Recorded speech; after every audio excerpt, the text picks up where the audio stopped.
नमस्ते। अक्सर ऐसा होता है कि किसी की छोटी सी शरारत किसी और के लिए बहुत बड़ी मुसीबत बन जाती है। आज हम भारत के नए कानून बीएनएस की धारा 324 को समझेंगे। ये वो कानून है जो बताता है कि एक मजाक और एक गंभीर अपराध के बीच आखिर वो कानूनी लकीर खींची कहाँ जाती है। सोचिए किसी दीवार पर स्प्रे पेंट देखा हो या किसी कार का टायर कटा हुआ मिला हो। मन में सवाल तो आता है ना कि कानून की नज़र में इसकी हद कहाँ तक है। आज हम इसी को समझने वाले हैं। तो चलिए देखते हैं कि आज हम क्या क्या कवर करने वाले हैं। सबसे पहले इस नए कानून के बारे में जानेंगे। फिर कानूनी भाषा में शरारत का असली मतलब क्या है वो समझेंगे। और इसके कुछ ऐसे नियम हैं जो आपको सच में हैरान कर देंगे। इसके बाद हम देखेंगे कि सज़ा क्या है और आखिर में पुराने आईपीसी कानून और इस नए बीएनएस में क्या बदला है इस पर भी एक नज़र डालेंगे। तो चलिए अपने पहले सेक्शन की तरफ बढ़ते हैं। देखिए, भारत के क्रिमिनल लॉज में एक बहुत बड़ा बदलाव हुआ है। जो सालों पुराना इंडियन पीनल कोड यानी आईपीसी था, उसे अब एक नए कानून ने रिप्लेस कर दिया है और इसका सीधा असर प्रॉपर्टी से जुड़ी अपराधों पर भी पड़ा है। ये नया कानून है भारतीय न्याय संहिता यानी बीएनएस, और इसकी जो धारा 324 है वो अब शरारत या जिसे अंग्रेजी में मिसचीफ कहते हैं, उससे जुड़े अपराधों को एक नए और आधुनिक नजरिए से देखती है। अच्छा, तो कानून की नज़र में ये शरारत है क्या? इसका मतलब सिर्फ किसी को परेशान करना नहीं है। इसकी एक बहुत ही खास कानूनी परिभाषा है। शरारत का कानूनी मतलब सिर्फ नुकसान पहुंचाना नहीं होता। इसमें सबसे जरूरी चीज है इरादा। मतलब किसी को गलत तरीके से हानि पहुंचाने के इरादे से, या ये जानते हुए कि आपके काम से ऐसा नुकसान होगा, किसी की संपत्ति को तबाह करना। अब किसी भी अपराध को साबित करने के लिए ना कानून दो चीजें देखता है। पहला है दोषी मन, मतलब नुकसान पहुंचाने का इरादा, और दूसरा है दोषी कार्य, मतलब असल में संपत्ति को नुकसान पहुंचाना। सिर्फ एक के होने से यह अपराध नहीं बनता, इन दोनों का होना जरूरी है। इस बात को एक बड़े अदालती फैसले ने और भी साफ कर दिया है।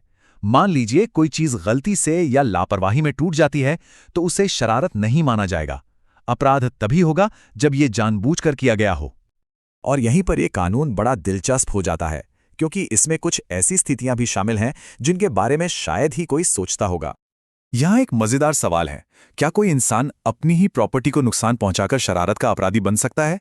सुनने में थोड़ा अजीब लगता है ना? चलिए इसको एक क्लासिक उदाहरण से समझते हैं।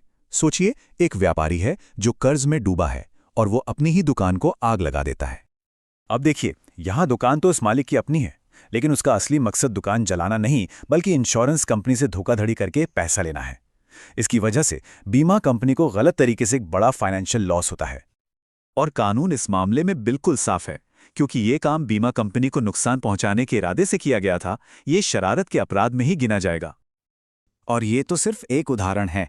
कानून में ऐसे कई मामले आते हैं, जैसे किसी साझा संपत्ति को नुकसान पहुंचाना, किसी की फसल खराब कर देना, या फिर कर्ज चुकाने से बचने के लिए अपनी ही चीजें तबाह कर देना। चलिए अब बात करते हैं सजा की। पुराने कानून के मुकाबले इस नए बीएनएस कानून में सजा के लिए एक बहुत ही क्लियर और आधुनिक तरीका अपनाया गया है, जो सीधे सीधे नुकसान के आधार पर तय होता है। जैसा कि इस टेबल में साफ दिख रहा है, सजा सीधे सीधे नुकसान की रकम से जुड़ी हुई है। मतलब जितना बड़ा आर्थिक नुकसान उतनी ही कड़ी सजा।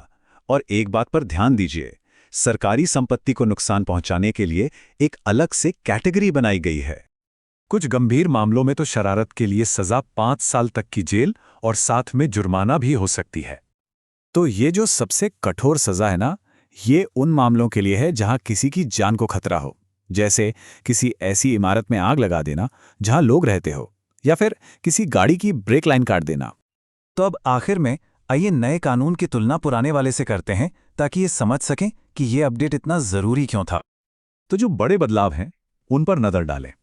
बीएनएस कानून आज के समय के हिसाब से आर्थिक सीमाएं तय करता है। इसमें ज्यादा से ज्यादा सजा को भी बढ़ाया गया है और साथ ही पब्लिक प्रॉपर्टी की सुरक्षा पर खास जोर दिया गया है।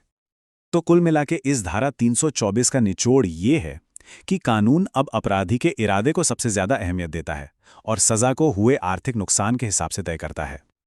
अब अंत में एक सवाल ये उठता है कि हमारी दुनिया डिजिटल हो रही है। प्रॉपर्टी का मतलब अब सिर्फ जमीन जायदाद नहीं, बल्कि डेटा, कोड या क्रिप्टो भी है, तो क्या शरारत का ये कानून भविष्य में इन नई तरह की संपत्तियों की सुरक्षा कर पाएगा? ये तो तय है कि कानून को भी समय